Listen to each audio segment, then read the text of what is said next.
Hi, this is Ruth Theresa with One Inspiring Woman, and tonight I'm answering a Dear Ruth Theresa question. So this one is, let me get it correctly, why do people stay in romantic relationships with people that they know are toxic or have hurt them in before? Is this karma, is this soulmates, or is this twin flame energy? So let's talk about that a little bit, and then I'll pull some angel cards and get us a little bit deeper insight into this. So one of the things is, it really depends on the person who's putting up with the kind of the being treated badly. So it's one of those, sometimes their energy comes in that I don't feel like I can get somebody better, or I feel like this is the best I can do. And sometimes it's the way they were raised as well. Sometimes it's comfortable for them to be in a relationship that's abusive because their parents were in abusive relationships. It's kind of like, even if it doesn't work, I know how it works. And so that's where I want to go with this. I know how to work in this relationship. I may not know how to work in a regular relationship. And that's because they're kind of afraid to change. They're afraid to kind of like upgrade their life or change what's going on. And so that can be really, really overwhelming and really, really kind of like scared for that person. Like, I don't want to upgrade. I don't want to change. I know how to work within the confines of this. Even if it's not a great relationship, I know how to work it.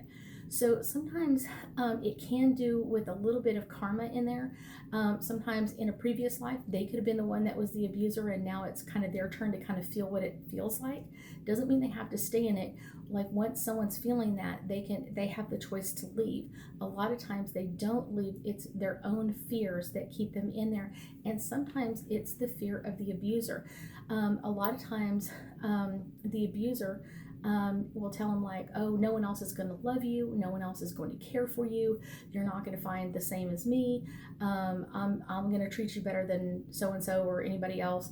And so it's kind of like that, kind of puts that fear of doubt into them, of kind of like what's coming up or how to deal with it.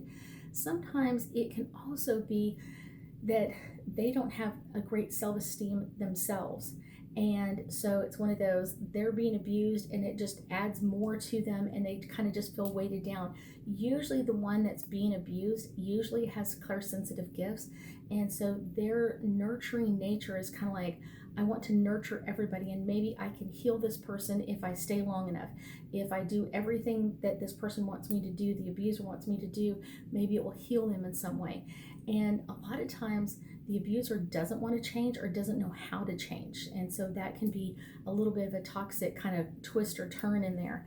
So one of the other things that I get with this is, sometimes it is kind of a soulmate energy. Sometimes nowadays I've seen people that should have only been friends with someone, but they ended up having a romantic relationship with someone, and it wasn't meant to be. It was kind of like you were supposed to be friends with this person and learn 2 or 3 or 4 lessons and then kind of go on your merry way, and that didn't happen. So that's something that you kind of like, okay, wait, I'm now in a relationship where now I have a child with this person and I'm connected to them, and I can't just get up and walk away. I can't just get up and leave.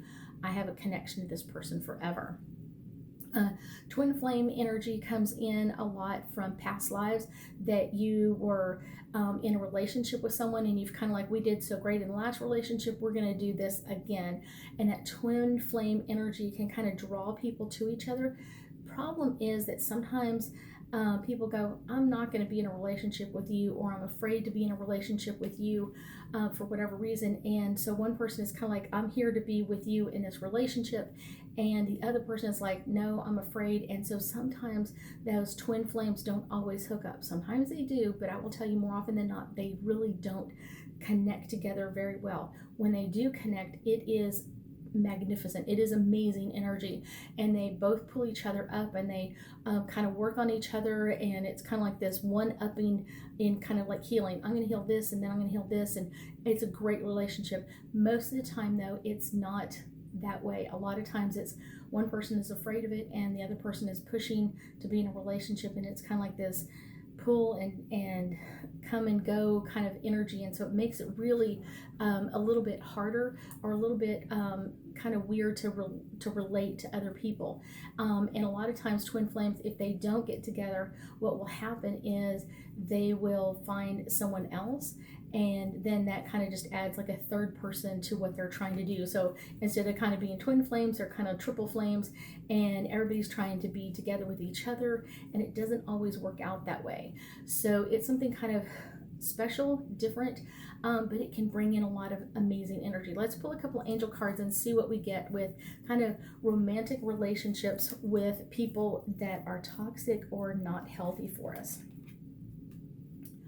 Body care. One of the things that happens in these relationships that are kind of like this toxic relationship is one person gets over cared for, and it's usually the abuser. They get cared for and loved, and because that's what they've taught the other person is like, you need to love me and you need to do everything to make me happy and appease me and all of that kind of stuff, where the other person that's doing all of that usually doesn't take care of themselves. It's one of those, they're just like over giving, and like I said, they're usually the one that's the clairsensitive, and so they just keep gifting and gifting and gifting more energy, and it makes it more toxic than making it better. So that's something that happens a lot. And so this one is all about body care, taking care of yourself, kind of taking care of what's going on with you. Power. There's always power to leave in these relationships. There is no relationship that says you cannot leave. You have the power to go. If you're the one being abused, if you're the one who's going in a hard relationship, it can make it really, really hard to be with someone else, but it can also make it really a strain on you. And it's one of those, and you have the power to walk away and say, I'm not going to be in this relationship. So many times at the beginning of the relationship, it's easier to leave than it is at the end. It's one of those, it's kind of like, I've spent so much time and energy and effort to heal this other person that, isn't around anymore, or has left me, or found someone younger, or they would consider better. But the thing is, though, you've always had the power to leave. You've always had the power to go. Sometimes the abuser will make you feel like you don't have that power, and that's something that's kind of like that toxic relationship in there. My next card that I'm going to pull is Divine Guidance. Your angels and guides love you unconditionally, no matter what. They can never leave your side, and this is something really important to understand. They are with you through the long haul. They are with you even if you say, leave me alone. They can't leave you. They can back up and they can leave you space, but they cannot leave you completely. So know that that's something really important to understand. They're always kind of asking you to kind of, what do you want to do next? What do you want to do? What doors do you want us to open for you? And a lot of times, if your thinking is kind of more that negative, like I can never get out, then they're going to make that happen. They're going to make your words truthful. So when you say I can't get out of this, or I can't leave this because of something else, you're kind of telling them I want to stay. But when you start saying I want to leave, I want this door to open, it will happen. And it happens for so many people that you can start opening that door quickly and easily, and kind of making a change in that area of toxic relationships, and kind of making it better balanced. Spiritual growth.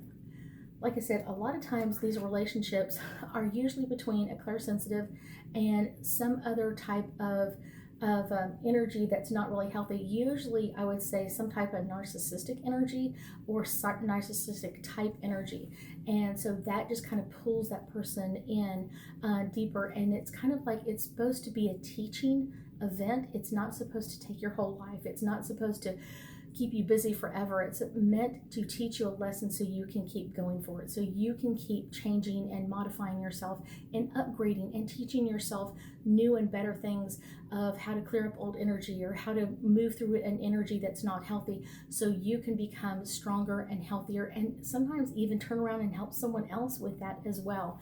One of the things that I have noticed in my life is that when we do that with ourselves, it's so amazing. When we learn a life lesson and then turn around and teach that life lesson to someone else, it can be amazing. It's one of those, and sometimes it makes us even feel like, okay, maybe this was worth this time and effort to go through this relationship, so I could learn how to help someone else, so I can learn how to heal or assist someone else to know that it's okay to leave this type of relationship.